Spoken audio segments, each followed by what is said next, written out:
What's up guys? This is Lijan and welcome to Lijan's Story Vlog.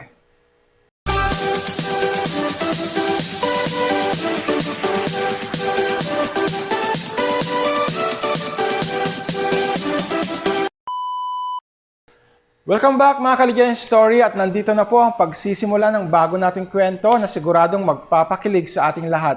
Tara, samahan niyo po ako. Tahol ng tahol ang alaga ni Manuel na si Bantay. Tila kinukuha ang atensyon niya habang nagsisibak siya ng mga kahoy na panggatong. Katatapos lang ng malakas na ulan at malapit ng dumilim ang kapaligiran. Si Bantay ang tanging kasama ni Manuel na nakatira sa gitna ng kagubatan sa may paanan ng malaking bundok na madalas inaakyat ng mga hikers. Hindi tumitigil sa kakatahol si Bantay, kaya nilapitan na ito ni Manuel. Bakit Bantay? May problema ba? Ang tanong nito sa aso na para bang tao niyang kinakausap.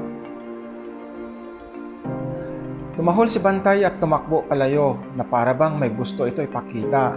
Kaya si Manuel ay nagdala ng flashlight at palakol at sinundan si Bantay. Sa hindi kalayuan sa may paanan ng bundok, tumigil si Bantay, sabay tahol na para bang may tinuturo sa amo niya. Lumapit si Manuel kay Bantay at tiningnan kung ano ang tinataholan nito. At laking gulat nga ni Manuel na makita niya ang tao na nahulog sa may hindi kalaliman na bangin. Agad bumaba si Manuel sa bangin at isang lalaki ang nakahandusay. Walang malay at duguan ang ulo nito. Malamang nadulas ito sa pagbaba at nahulog at tumama ang ulo sa bato.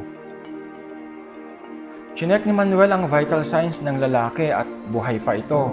Basang-basa ang lalaki sa ulan at kung lilipas pa ang ilang oras ay baka mapahamak na ito ng tuluyan pag wala pang nakakakita sa kanya.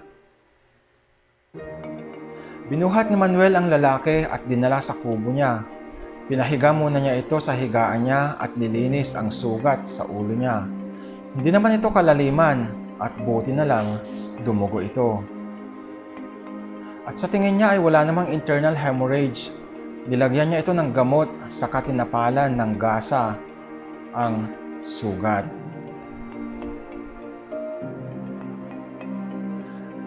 Basa ang kasuotan ng lalaki at nanginginig na ito sa lagnat, kaya kailangan niya itong palitan ng kasuotan. Tinanggal na nga ni Manuel ang kasuotan ng lalaki. Maganda ang katawan nito, maputi, makinis at alam niya may pinagmamalaki ito at higit sa lahat, mukhang anak, mayaman. Sa tansya ni Manuel ay nasa 23 years old lang ang lalaki. Maganda ang mukha nito, makapal ang mga kilay at mapula-pula ang mga labi nito. Bahagyang napatitig si Manuel sa katawan ng lalaki at tila ba siya nakaramdam ng kung anong kakaiba. Napailing si Manuel at dinamitan na niya ang lalaki. Sanay naman na siyang makakita ng mga hubad na katawan dahil sa profesyon niyang doktor.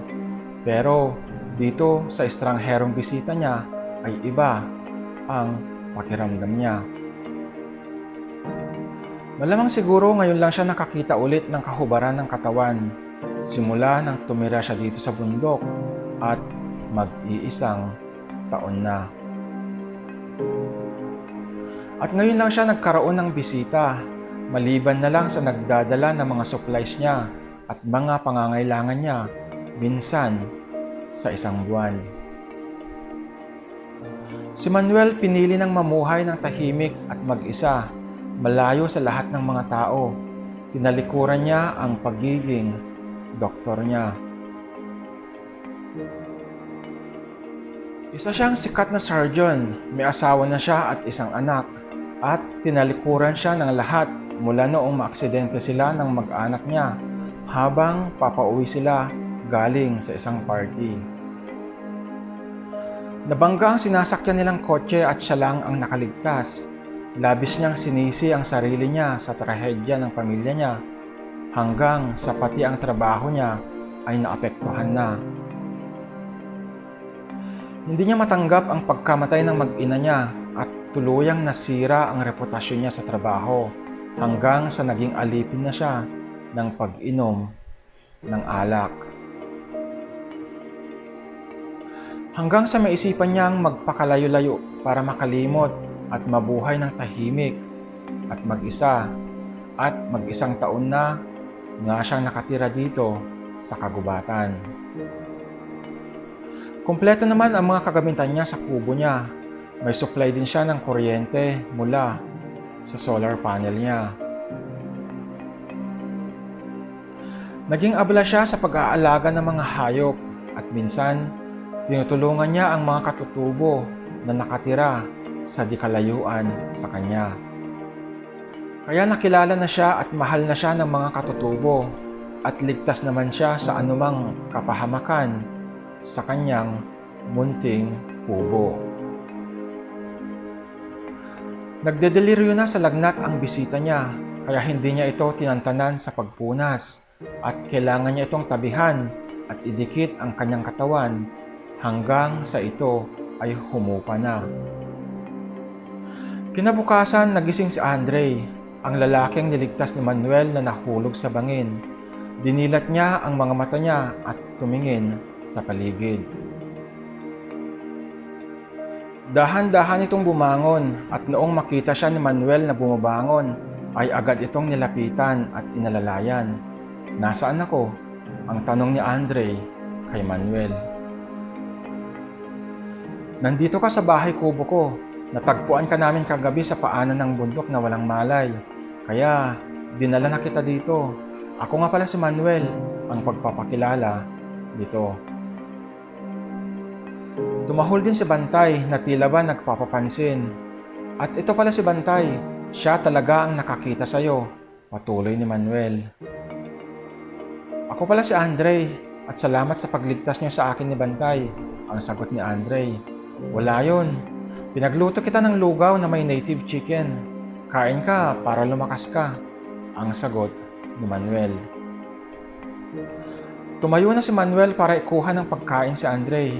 Samantala si Andre ay napansin iba ang kasuotan niya at napatingin siya kay Manuel. Walang pang itaas na suot si Manuel kasi kakatapos lang niya magpapawis. Nakasanayan na niyang mag-exercise paggising kaya litaw ang mga muscles nito sa katawan. Maganda ang katawan ni Manuel dahil inaalagaan na niya ito simula noong tumigil siya sa inom at mukha itong bata sa edad niyang 35. Nakasuot ng jogger pants si Manuel at bakat ang muscle niya sa baba sa suot niya at tila ba napapalunok si Andre. Bigla siyang nahiya. Si Manuel ang nagpalit ng damit niya. Malamang nakita na niya lahat.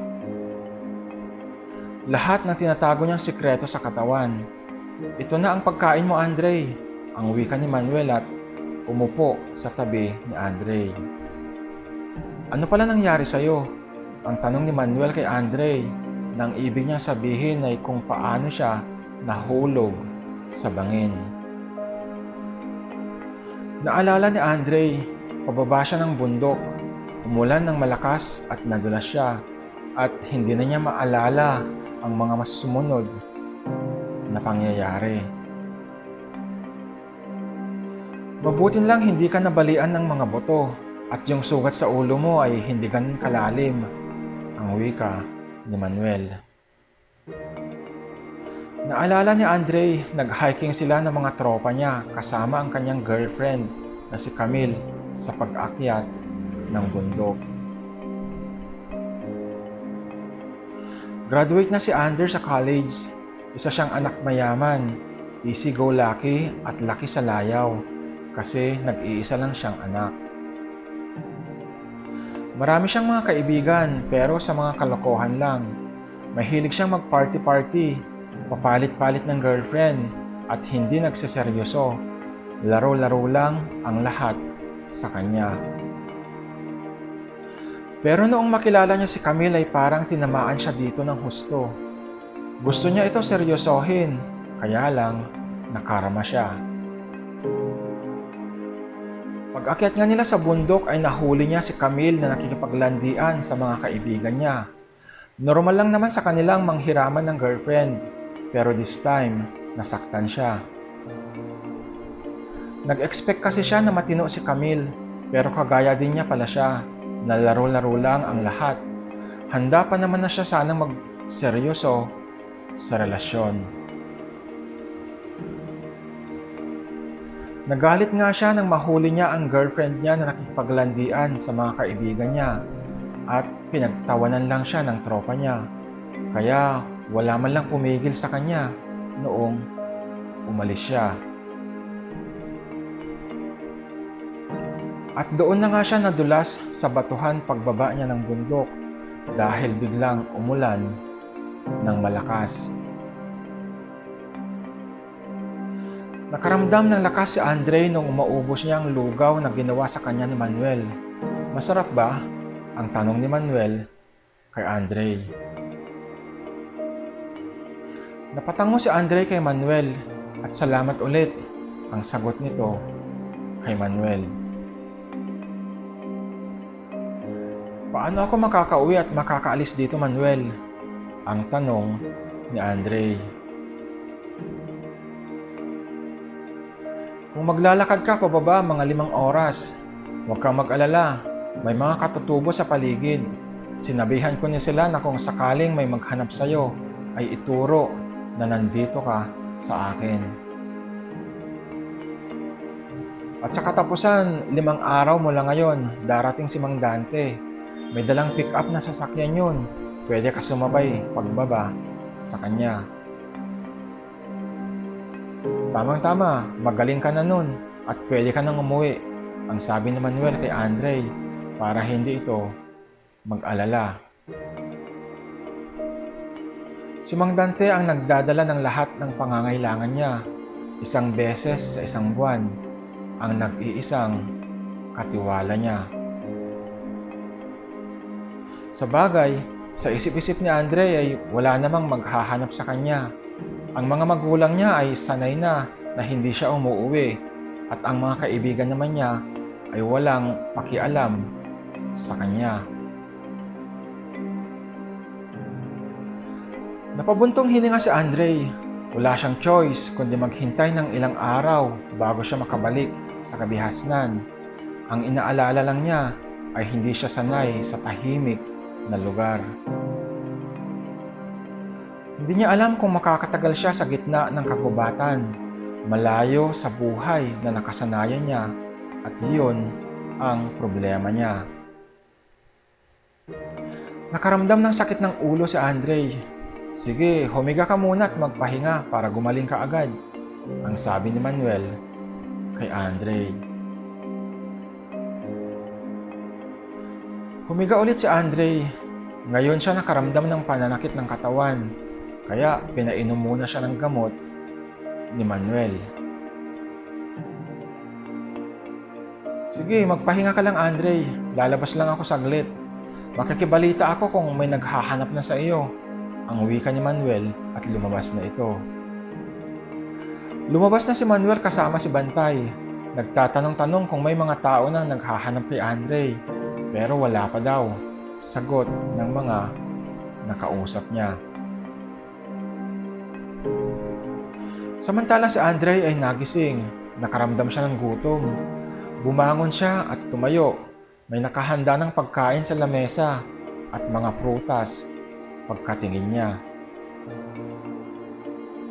Kumain si Andre at pagkatapos ay na-curious siya sa pagkatao ni Manuel at binuksan niya ang isang cabinet.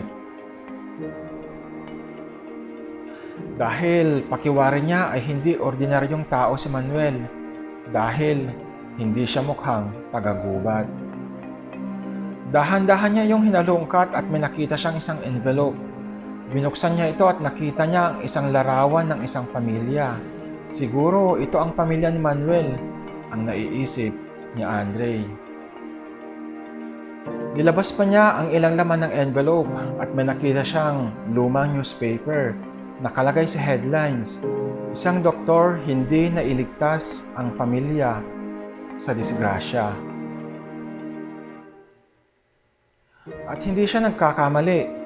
Larawan ni Manuel ang nasa front page ng newspaper. Dali-daling binalik ni Andre ang envelope sa cabinet. Noong may marinig siyang tahol, paparating na sila ni Manuel. Agad tumayo si Andre at umupo sa lamesa. Gising ka na pala. Kamusta ang pakiramdam mo?" Ang bungad sa kanya ni Manuel pagpasok ng kubo. "Medyo okay na ako. Nagutom ako kaya kumain ako," sagot ni Andre. "Tama yan. Kain ka lang para lumakas ka," ang sabi ni Manuel. Lumapit si Manuel kay Andre at sinipat ang noo nito. Medyo nailang pa si Andre sa ginawa sa kanya ni Manuel at naalala niya, doktor pala si Manuel. Very good. Wala ka ng lagnat," ang sabi ni Manuel kay Andre at lumabas na si Manuel para ihanda ang karne ng usa na binigay sa kanya ng mga katutubo dala-dala niya. Si Andre naman ay nanibago. Parang ngayon lang siya nakaramdam ng tunay na malasakit mula sa ibang tao, maliban sa mga magulang niya. Sinundan niya si Manuel sa labas at nakita niya itong naghahanda ng pagkain nila para sa hapunan. "Ano yan?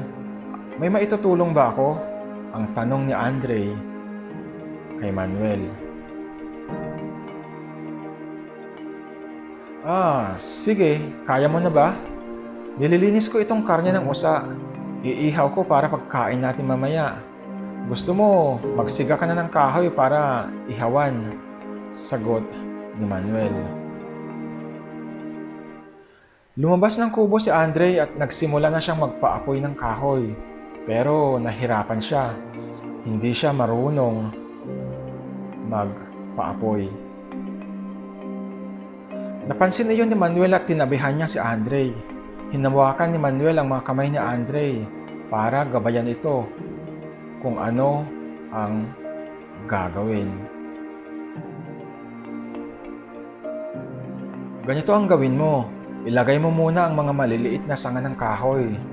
Lagyan mo ng tuyong dahon sa ilalim, saka mo sindihan, ang paliwanag ni Manuel kay Andre. Ganun lang pala, ang sambit ni Andre. At sa paglingon niya kay Manuel ay nagulat sila pareho. Muntik nang magdikit ang mga labi nila sa sobrang lapit nila sa isa't isa. Mga ilang sandali silang nagkatitigan sa gulat ay medyo nagkailangan sa isa't isa. "Sige, ituloy mo na yan at tatapusin ko na yung pagtuhog sa karne." Si Manuel ang bumasag ng katahimikan nilang dalawa. Habang kumakain sila ng hapunan ay hindi maiwasan ni Andre ang magtanong, "Manuel, paano ka nabubuhay dito na mag-isa?" ang tanong nito kay Manuel.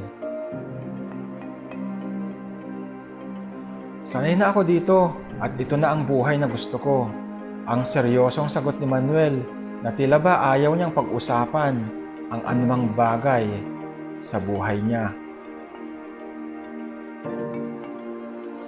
Naramdaman ni Andre yun kaya hindi na siya nagtanong pa ulit hanggang sa matapos sila kumain ng hapunan. Maaga pa sa oras na 7:00 ng gabi pero si Manuel, hinahanda na niya ang higaan nila sa pagtulog. Ganito ang buhay niya dito. Maaga siya natutulog at maaga din nagigising. Dahil iisa lang ang katre at medyo malapad naman, ay kasyang-kasya silang dalawa ni Andre. Sa bagay, magkatabi na pala silang natulog kinagabihan. Pagkatapos silang maghugas at magsipilyo ay humiga na si Manuel. Inaantok na. At dahil na din sa gamot na ininom ni Andre ay nakaramdam na rin siya ng antok at humiga na sa tabi ni Manuel. Mahimbing ang pagkakatulog ni Manuel noong maramdaman niyang may yumakap at dumantay mula sa likuran niya. Kaya nagising siya. Hindi siya sanay na may katabi sa pagtulog. Dahan-dahan siyang tumihaya at tinanggal ang pagkakayakap sa kanya ni Andre. Natulog, natulog. Pinagmasdan ni Manuel ang mukha ni Andre. Napakagwapong bata ang nabulong niya sa sarili niya. May kakaiba siyang naramdaman pero baka bunga lang na matagal na niyang walang katabi sa pagtulog. Kaya si Manuel ay tumalikod na kay Andre at natulog ulit. Samantala si Andre ay nagising din. Namalaya niyang nakadantay sa kanya si Manuel at nakayakap habang tulog ito. Ramdam ni Andre ang mainit na hininga ni Manuel na tumatama sa leeg niya. Nagdudulot iyon ng kakaibang sensasyon sa kanya na tila ba gumigising sa katawang lupa niya. Nagtataka rin siya sa nararamdaman niya. Bakit tila conscious siya sa pagkakayakap sa kanya ni Manuel? Nag-iinit siya at bumibilis ang tibok ng puso niya. May karanasan na si Andre sa mga kapwa niya lalaki dahil pag nagpa-party-party silang magtrotropa ay nauuwi na sila-sila lang ang naglalaro sa bawat isa, lalo na paglango sila sa bawal na gamot. Pero kay Andre ay trip-trip lang yun at wala yun sa kanila. Pero itong kay Manuel ay iba ang pakiramdam niya at hindi niya alam kung ano ang gagawin niya. Mga Kaligyan Story, dito po muna pansamantala nagtatapos ang ating kwento. Maraming salamat po sa lahat-lahat ng walang sawang sumusuporta sa ating channel na sina Rodney De Chavez, kay Edgar Wano at Noise04 Vlog ng Quezon City. Hanggang sa muli po at maraming salamat po sa pagsama niyo sa akin. Ako po si Lijan at ito ang Lijan Story Vlog.